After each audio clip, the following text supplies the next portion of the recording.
भारतवर्ष केवल भूमि का टुकड़ा नहीं है। ये एक ऐसा जीवंत आध्यात्मिक अस्तित्व है जहां कण कण में शंकर और घर घर में कन्हैया का वास है। यहाँ के पत्थरों में भी प्राण होते हैं यदि भक्त की पुकार सच्ची हो। वृंदावन की गलियों से लेकर सुदूर दक्षिण के मंदिरों तक और हिमालय की कंदराओं से लेकर मध्य भारत के वनों तक भगवान श्री कृष्ण अपने भक्तों के साथ निरंतर लीलाएं करते रहते हैं। अक्सर लोग सोचते हैं कि भगवान केवल बड़े तीर्थों में, सोने के सिंहासनों पर या भव्य महलों में ही मिलते हैं, लेकिन ब्रज के रसिक संत कहते हैं न काठ में न पाषाण में भक्त बसते हैं भक्त के भाव में। ये कहानी उसी भाव की है। ये कहानी मध्य प्रदेश की उस पावन धरा की है जहां एक पहाड़ी पर विराजे मुरली मनोहर ने यह सिद्ध कर दिया कि वे केवल मूर्ति नहीं बल्कि जागृत देव हैं। ये कथा सिद्ध करती है कि जब भक्त अपने भगवान के लिए रोता है तो त्रिभुवन के स्वामी को भी अपनी गद्दी छोड़नी पड़ती है। मध्य प्रदेश, जिसे भारत का हृदय कहा जाता है, अपनी प्राकृतिक सुषमा और आध्यात्मिक धरोहर के लिए जाना जाता है। इसी प्रदेश के एक शांत सुरमय अंबल में विंध्याचल पर्वत श्रेणियों की एक ऊंची पहाड़ी पर स्थित है श्री मुरली मनोहर का मंदिर। यह मंदिर कोई आधुनिक वास्तुकला का नमूना नहीं है। नहीं, यहां संगमरमर की ठंडी फर्शें हैं। ये एक प्राचीन सिद्ध पीठ है, सदियों पुराना पत्थर जिस पर समय ने अपनी छाप छोड़ी है, लेकिन जिसकी आभा तनिक भी कम नहीं हुई। मंदिर के गर्भगृह में विराजित हैं मुरली मनोहर लाल, काले कसौटी पत्थर की एक अत्यंत प्राचीन और दिव्य प्रतिमा। जिसने भी एक बार उन नैनों के दर्शन कर लिए वो अपनी सुध बुध खो बैठता है। उनके होठों पर खेलती मंद मुस्कान, हाथों में थमी बांसुरी और मस्तक पर लगा मोरपंख सब कुछ इतना जीवंत है कि लगता है अभी ठाकुर जी बोल उठेंगे। बात उस समय की है जब मंदिर के चारों ओर घना जंगल था, जहां दिन में भी झिंगुरों की आवाजें गूंजती थीं और हवा साए साए करती हुई बहती थी। यह स्थान कोलाहल से दूर था। यहां वही आता था जिसे शांति की तलाश होती थी या जिसे मुरली मनोहर स्वयं बुलाते थे। पहाड़ी के नीचे एक छोटा सा गांव था और पहाड़ी के ऊपर केवल ठाकुर जी और उनके अनन्य सेवक वृद्ध पुजारी जी। इस मंदिर की प्राण शक्ति केवल मुरली मनोहर की मूर्ति में ही नहीं बल्कि उस वृद्ध पुजारी के हृदय में भी धड़कती थी, जो पिछले कई दशकों से यहां सेवा कर रहे थे। उनका नाम क्या था यह शायद ही कोई जानता था। लोग उन्हें केवल पुजारी बाबा या महाराज जी कहकर पुकारते थे। पुजारी जी की अवस्था अब 90 वर्ष के पार जा चुकी थी। शरीर जीर्ण शीर्ण हो चुका था। समय के थपेड़ों ने उनकी कमर को झुका दिया था। वे अब सीधे खड़े होकर नहीं चल पाते थे। उनका शरीर धनुष के आकार में झुक गया था। हाथों की त्वचा पर झुर्रियों का जाल था और नसें स्पष्ट दिखाई देती थीं। आंखों की ज्योति धुंधली पड़ रही थी, लेकिन उनके अंतर्मन का प्रकाश सूर्य से भी तेज था। जवानी के दिनों में जब उन्होंने यहां सेवा संभाली थी, तब वे पहाड़ की चढ़ाई हिरण की तरह दौड़कर चढ़ जाते थे, लेकिन अब हर कदम एक संघर्ष था। फिर भी आश्चर्य की बात यह थी कि उस नश्वर शरीर में इतनी ऊर्जा कहां से आती थी। यह ऊर्जा भोजन से नहीं, भाव से आती थी। पुजारी जी का जीवन काल केवल और केवल ठाकुर जी के लिए समर्पित था। उनके लिए मुरली मनोहर कोई पत्थर की मूर्ति नहीं थे। वे उन्हें अपना बालक, अपना सखा, अपना सर्वस्व मानते थे। वे उनसे बातें करते, उनसे लड़ते, उनसे रूठते और उन्हें मनाते। पुजारी जी की दिनचर्या ब्रह्म मुहूर्त में यानी सुबह 3 बजे शुरू हो जाती थी।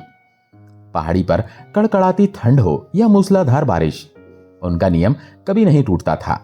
सबसे कठिन कार्य था जल लाना। मंदिर पहाड़ी की चोटी पर था और जल का स्रोत एक पवित्र सरोवर पहाड़ी की तलहटी में नीचे था। 90 वर्ष का वो वृद्ध ब्राह्मण, जिसकी कमर झुकी हुई थी, अपने कांपते हाथों में पीतल का कलश लेकर धीरे धीरे पहाड़ी से नीचे उतरता। एक एक सीढ़ी उतरते समय उनके मुंह से केवल राधे कृष्ण का स्वर निकलता। नीचे पहुंचकर वे सरोवर में स्वयं स्नान करते, अपनी धोती निचोड़ते और फिर कलश में शुद्ध जल भरकर उसे अपने सिर या कंधे पर रखते। ऊपर चढ़ना एक तपस्या थी। शरीर कहता अब बस कर, विश्राम कर, लेकिन आत्मा कहती मेरा लाला प्यासा होगा, उसे स्नान कराना है। हाँफते हुए, पसीने से लथपथ, कई बार विश्राम लेते हुए वे ऊपर पहुंचते। जल लाने के बाद शुरू होती थी ठाकुर जी की सेवा। वे गर्भगृह का द्वार खोलते और जैसे ही ठाकुर जी के मुखमंडल को देखते उनकी सारी थकान हवा हो जाती। वे प्यार से कहते लाला जाग जा, देख तेरा बूढ़ा पुजारी आ गया, अब स्नान कर ले। वे ठाकुर जी को स्नान कराते, चंदन घिसकर उनका श्रृंगार करते और स्वच्छ वस्त्र पहनाते। इसके बाद बारी आती थी भोग की। मंदिर के पास ही थोड़ी सी जमीन थी जहां पुजारी जी ने अपनी मेहनत से कुछ गेहूं और उड़द की दाल बो रखी थी। वे बाजार की मिलावटी चीजों पर विश्वास नहीं करते थे। वे कहते थे, मेरे ठाकुर जी को शुद्ध भोजन चाहिए। वे स्वयं चक्की में गेहूं पीसते, आटा गूंथते, फिर जंगल से लकड़ियां बीन कर लाते और चूल्हा जलाते। उस चूल्हे पर वे मोटे मोटे टिक्कड़ बनाते। उड़द की दाल मिट्टी की हांडी में पकती। जब टिक्कड़ सिक जाते तो वे उसे गाय के शुद्ध देसी घी में डुबो देते। वो सौंधी खुशबू पूरे मंदिर प्रांगण में फैल जाती। जब वे भोग की थाली लेकर ठाकुर जी के सामने जाते तो उनकी आंखों में आंसू होते। वे कहते, प्रभु, मैं गरीब हूं, वृद्ध हूं, मेरे पास 56 भोग नहीं है, बस ये रूखा सूखा टिक्कड़ है, लेकिन इसमें मेरा प्रेम बसा है, इसे प्रेम से पालो। आसपास के लोग और कभी कभार आने वाले संत कहते थे, उस टिक्कड़ और दाल का स्वाद अमृत जैसा था। वो स्वाद मसालों का नहीं, बल्कि उस बूढ़े पिता के वात्सल्य का था, जब अपने ठाकुर जी के लिए भोजन बना रहा था। मंदिर की ख्याति धीरे धीरे फैल रही थी। जहां भक्ति होती है वहां भीड़ आती है, और जहां भीड़ होती है वहां बुरी नजर भी पहुंच जाती है। कुछ लोगों की नजर में वो मंदिर श्रद्धा का केंद्र था, लेकिन कुछ दुष्टों की नजर में वो प्राचीन संपत्ति का खजाना था। बाजार में ये अफवाह उड़ी हुई थी कि मुरली मनोहर की मूर्ति किसी बहुमूल्य कसौटी पत्थर की है और अंतर्राष्ट्रीय बाजार में इसकी कीमत करोड़ों में है। यह खबर एक चोरों के गिरोह तक भी पहुंची। ये चोर पेशेवर थे। वे जानते थे कि मंदिर पहाड़ी पर एकांत में है और वहां की सुरक्षा केवल एक 90 साल का बूढ़ा पुजारी करता है। उनके लिए काम बाएं हाथ का खेल था। योजना बनाई गई, लेकिन वे सीधे हमला नहीं करना चाहते थे। वे जानते थे कि गांव वाले पुजारी जी का बहुत सम्मान करते हैं। अगर शोर मचा तो उनका बचना मुश्किल होगा। इसीलिए उन्होंने छल का सहारा लिया। एक दिन दोपहर के समय जब मंदिर सुनसान था, एक जीप पहाड़ी के नीचे आकर रुकी। उसमें से 3-4 लोग उतरे। वे अच्छे कपड़े पहने हुए थे और हाथों में पूजा की थाली, फलों की टोकरी और मिठाइयां थीं। वे भक्त बनकर आए थे। वे ऊपर चढ़े और पुजारी जी के चरणों में गिर पड़े। महाराज जी, हम बहुत दूर से आए हैं, आपकी बड़ी महिमा सुनी है, गिरोह के सरदार ने ढोंग करते हुए कहा। पुजारी जी, जिनका हृदय मक्खन जैसा कोमल था, वे इस छल को भांप न सके। उन्होंने सोचा कि ठाकुर जी के नए भक्त आए हैं। पुजारी जी ने आशीर्वाद दिया, जीते रहो बेटा, ठाकुर जी कृपा करेंगे। वे चोर बड़े शातिर थे। उन्होंने पहले दिन चोरी नहीं की। वे पुजारी जी का विश्वास जीतना चाहते थे। वे पुजारी जी के लिए फल लाते, उनके पैर दबाते और उनसे मीठी मीठी बातें करते। बाबा, आप बहुत मेहनत करते हैं, हम आपके लिए शहर से बढ़िया कपड़े लाएंगे, एक चोर ने कहा। पुजारी जी मुस्कुराते, बेटा, मुझे क्या चाहिए, बस मेरा मुरली वाला राजी रहे। 2-3 दिनों तक यह सिलसिला चलता रहा। चोरों ने मंदिर का कोना कोना देख लिया। उन्हें पता चल गया कि गर्भगृह की चाबी कहां रहती है, पुजारी जी कब नीचे जल लेने जाते हैं और कब मंदिर बिल्कुल खाली रहता है। वो दिन भी आम दिनों जैसा ही था। दोपहर के लगभग 2 या 3 बज रहे थे। ये वो समय था जब पुजारी जी पहाड़ी से नीचे उतरकर जल लाने और स्वयं स्नान करने जाते थे। इस समय मंदिर प्रांगण में कोई नहीं होता था, क्योंकि गांव वाले भी अपने खेतों में व्यस्त होते थे या विश्राम कर रहे होते थे। चोरों की जीप फिर से आई। पुजारी जी अपनी लाठी तेकते हुए नीचे उतरने की तैयारी कर रहे थे। चोरों ने उन्हें प्रणाम किया। अरे बेटा, तुम लोग आ गए, अभी दर्शन नहीं होंगे, पट बंद हैं, मैं जरा जल लेकर आ जाऊं, पुजारी जी ने स्नेह से कहा। चोरों ने विनम्रता से कहा, कोई बात नहीं बाबा, हम यहीं विश्राम करते हैं, आप हो आइए। पुजारी जी का मन निर्मल था, उन्हें तनिक भी शंका नहीं हुई। वे श्री कृष्ण शरणम मम का जाप करते हुए धीरे धीरे सीढ़ियां उतरने लगे। उन्हें क्या पता था कि वे जिन लोगों को भक्त समझकर मंदिर की रखवाली सौंप रहे हैं, वे गिद्ध हैं। जैसे ही पुजारी जी आंखों से ओझल हुए, चोरों का असली रूप सामने आ गया। उनके चेहरे के भाव बदल गए। फुर्ती से उन्होंने अपने औजार निकाले। मंदिर का ताला उनके लिए कोई बड़ी बात नहीं थी। ताला खुला, सामने मुरली मनोहर मुस्कुरा रहे थे। वही भोली सूरत, वही बाके नयन। चोरों को उस दिव्यता को देखकर डर नहीं लगा, बल्कि लोभ ने उनकी आंखों पर पर्दा डाल दिया था। उन्होंने ठाकुर जी को प्रणाम नहीं किया, बल्कि बेदर्दी से मूर्ति को अपने गंदे हाथों से उठाया। जल्दी कर, बहुत भारी है, एक चोर फुसफुसाया। उन्होंने मूर्ति को एक कपड़े में लपेटा। जो फल और मिठाइयां वे भोग के नाम पर लाए थे, वो वहीं बिखर गईं। वे तेजी से भागते हुए पिछली तरफ के रास्ते से नीचे उतरे, जहां उन्होंने जीप को छुपा रखा था। ठाकुर जी को जीप की पिछली सीट पर किसी सामान की तरह पटक दिया गया। इंजन स्टार्ट हुआ और जीप धूल उड़ाती हुई रफू चक्कर हो गई। लगभग 1 घंटे बाद पुजारी जी गीले वस्त्रों में कंधे पर भारी जल का कलश लिए हाँफते हुए ऊपर पहुंचे। मंदिर के द्वार पर पहुंचते ही उनका माथा ठनका। अरे, ताला तो खुला है, क्या मैं ताला लगाना भूल गया था? वे बड़बड़ाए, लेकिन जब उनकी नजर जमीन पर बिखरे हुए फलों और अस्त व्यस्त सामान पर पड़ी तो उनके हाथ से कलश छूट गया। छन्न की आवाज के साथ पानी बह निकला। वे लड़खड़ाते हुए गर्भगृह की ओर भागे। अंदर का दृश्य देखकर उनकी आत्मा चीत्कार कर उठी।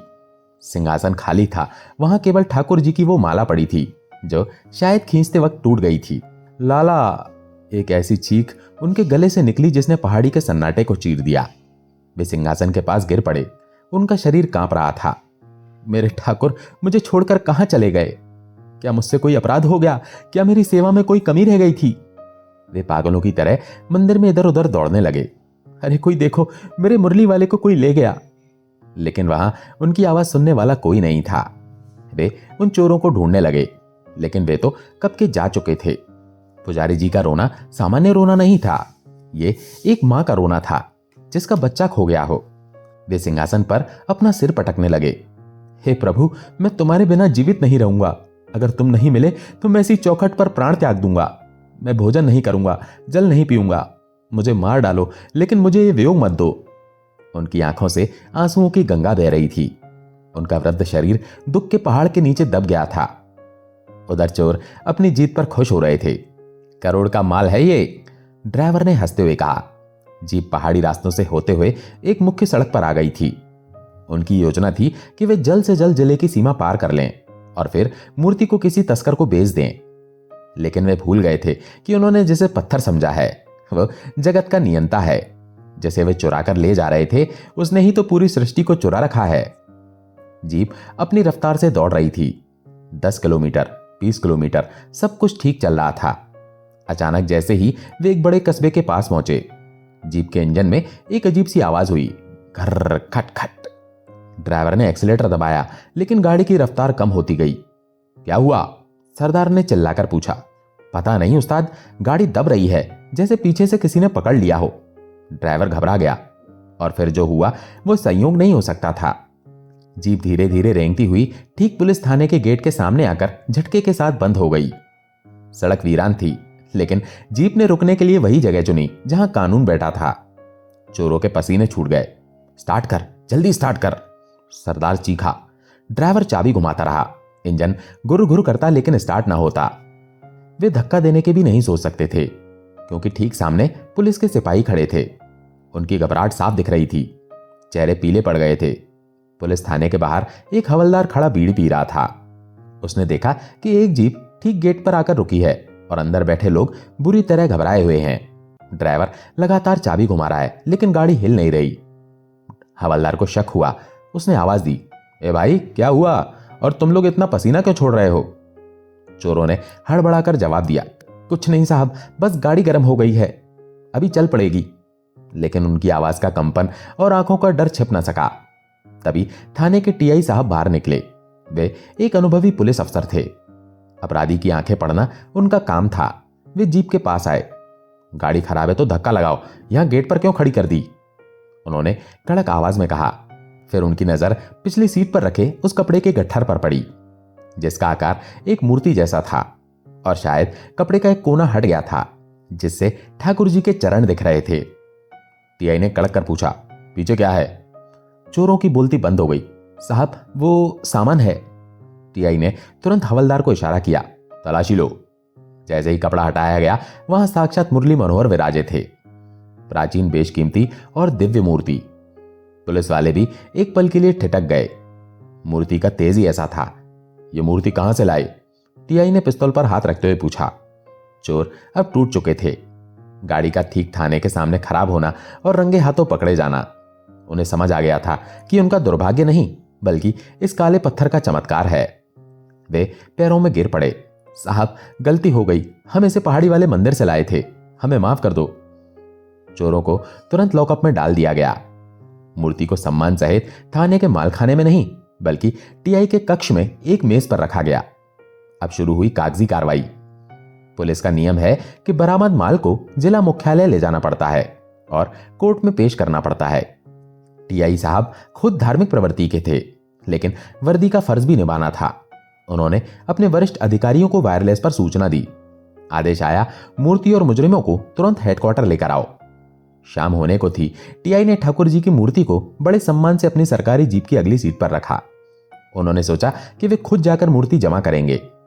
ड्राइवर ने जीप स्टार्ट की, लेकिन यह क्या, पुलिस की जीप जो अभी थोड़ी देर पहले बिल्कुल ठीक थी वो स्टार्ट नहीं हुई। बैटरी ठीक थी, इंजन ठीक था, डीजल पूरा था। मैकेनिक बुलाया गया। मैकेनिक ने सब चेक किया और सिर खुजाते हुए बोला, साहब गाड़ी में कोई खराबी नहीं है, सब कुछ नया है, इसे तो उड़ना चाहिए, पता नहीं क्यों स्टार्ट नहीं हो रही। टीआई ने दूसरी गाड़ी मंगवाई। मूर्ति को दूसरी गाड़ी में रखा गया। आश्चर्य, वो गाड़ी भी स्टार्ट नहीं हुई। एक के बाद एक थाने की 3 गाड़ियां बदल ली गईं। कोई भी गाड़ी जिसमें ठाकुर जी को रखा जाता वो हिलने से मना कर देती, और जैसे ही मूर्ति को नीचे उतारा जाता गाड़ी भुर्र से स्टार्ट हो जाती। पूरे थाने में सन्नाटा छा गया। सिपाही, हवलदार और खुद टीआई समझ गए कि ये कोई साधारण मामला नहीं है। ठाकुर जी जिद पर अड़े थे। वे कहीं जाना नहीं चाहते थे। शायद वे अपने बूढ़े पुजारी का इंतजार कर रहे थे। रात गहरा रही थी। उधर मंदिर में पुजारी जी का हाल बेहाल था। वे न तो पानी पी रहे थे न कुछ बोल रहे थे, बस गर्भगृह की चौखट पर पड़े सिसक रहे थे। गांव वाले भी जमा हो गए थे, सब उदास थे। इधर थाने में टीआई साहब, जो स्वयं एक ब्राह्मण परिवार से थे, उनकी आंखों में आंसू आ गए। उन्होंने समझ लिया कि विज्ञान यहां हार चुका है। उन्होंने जूते उतारे, हाथ पैर धोए, पास की दुकान से अगरबत्ती और कुछ फल मंगवाए। थाने के अंदर ही उस मेज पर जहां ठाकुर जी विराजे थे, उन्होंने जोत जलाई। पूरा थाना, जो गालियों और डंडों की आवाज से गूंजता था, आज घंटी और शंख की आवाज से पवित्र हो रहा था। टीआई ने हाथ जोड़कर ठाकुर जी से प्रार्थना की, हे सरकार, हे बांके बिहारी, मैं समझ गया हूं यह आपकी लीला है।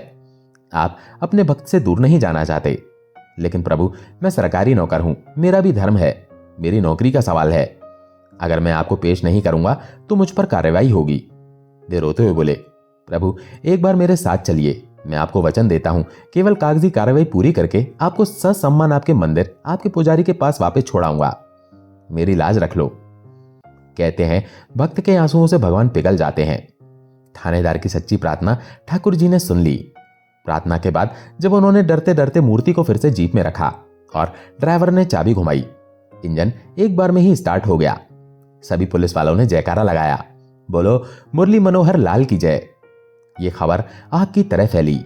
मीडिया, अखबार और राजनेताओं तक ये बात पहुंच गई कि कैसे भगवान ने चोरों को पकड़वाया और कैसे पुलिस की गाड़ियां रोक दी। उस समय मध्य प्रदेश की मुख्यमंत्री सुश्री उमा भारती जी थीं, जो स्वयं एक बड़ी कृष्ण भक्त और साध्वी हैं। जब ये खबर उन तक पहुंची तो वे भी रोमांचित हो उठी। उन्हें पता चला कि एक वृद्ध पुजारी अन्न जल त्याग कर प्राण देने की कगार पर हैं। उन्होंने तुरंत उसी रात जिला प्रशासन और पुलिस के आला अफसरों को सख्त निर्देश दिए। मूर्ति को माल खाने में रखने की जरूरत नहीं है। यह कोई सामान्य चोरी का माल नहीं है, यह साक्षात विग्रह है। कानूनी औपचारिकताएं न्यूनतम समय में पूरी की जाएं और ठाकुर जी को तुरंत पूरे राजकीय सम्मान के साथ उनके मंदिर वापस भेजा जाए। पुजारी जी के प्राण संकट में हैं। मुख्यमंत्री का आदेश था और साथ में दैवीय चमत्कार का डर भी। प्रशासन हरकत में आया। रातों रात सारी लिखापढ़ी पूरी कर ली गई। अगले दिन सुबह होते होते पुलिस की गाड़ियों का काफिला सायरन बजाते हुए इस पहाड़ी की ओर बढ़ा। इस बार जीप खराब नहीं हुई, क्योंकि वो सही दिशा में जा रही थी, अपने घर की ओर। मंदिर पर पुजारी जी की सांसें उखड़ रही थी, उनकी आंखें पथरा गई थी, लेकिन वे अब भी दरवाजे की ओर देख रही थी। तभी पहाड़ी के नीचे से सायरन की आवाज आई। गांव के लोग चिल्लाए, बाबा बाबा, ठाकुर जी आ गए, पुलिस वाले ठाकुर जी को वापस लाए हैं। पुजारी जी के शरीर में जैसे बिजली दौड़ गई। वे लड़खड़ाते हुए खड़े हुए। टीआई साहब स्वयं मूर्ति को अपने हाथों में लेकर ऊपर चढ़े। उनके पीछे पूरा पुलिस बल और गांव वाले थे। जैसे ही पुजारी जी ने अपने लाला को देखा, वे दौड़ पड़े, जो चल भी नहीं पा रहे थे। टीआई ने मूर्ति पुजारी जी को सौंपी। पुजारी जी ने ठाकुर जी को सीने से लगा लिया। उस दृश्य को देखकर वहां मौजूद कठोर से कठोर पुलिस वाले और गांव के लोग रो पड़े। एक पिता और पुत्र का मिलन हुआ था। पुजारी जी ने ठाकुर जी को चूमा, उनको डांटा भी। कहां चले गए थे? मुझे छोड़कर अच्छा लगता है तुझे? और फिर आंसुओं से उनका अभिषेक कर दिया। उन्हें फिर से सिंहासन पर विराजमान किया गया। टीआई साहब ने पुजारी जी के चरण स्पर्श किए और कहा, बाबा आपके प्रेम ने तो लोहे की मशीनें भी फेल कर दी। धन्य है आपकी भक्ति। उस दिन मंदिर में फिर से वही मोटे टिक्कड़ और उड़द की दाल का भोग लगा। लेकिन उस दिन उस भोग का स्वाद तीनों लोगों में सबसे अद्भुत था, क्योंकि उसमें विरह के बाद के मिलन का रस मिला हुआ था। यह घटना हमें सिखाती है कि भगवान और भक्त का रिश्ता तर्कों से परे है। चोर चुरा सकते हैं, कानून बांध सकता है, लेकिन प्रेम प्रेम भगवान को भी विवश कर देता है। मध्य प्रदेश का वो मुरली मनोहर मंदिर आज भी गवाही देता है कि यदि पुकारने वाला सच्चा हो तो सुनने वाला दौड़ा चला आता है। दोस्तों, आशा है ये कहानी आपको पसंद आई होगी। अगर पसंद आई हो तो वीडियो को लाइक करके कमेंट में जय श्री कृष्णा जरूर लिखें। चैनल पर अगर पहली बार आए हैं तो चैनल को सब्सक्राइब जरूर करें। जय श्री कृष्णा।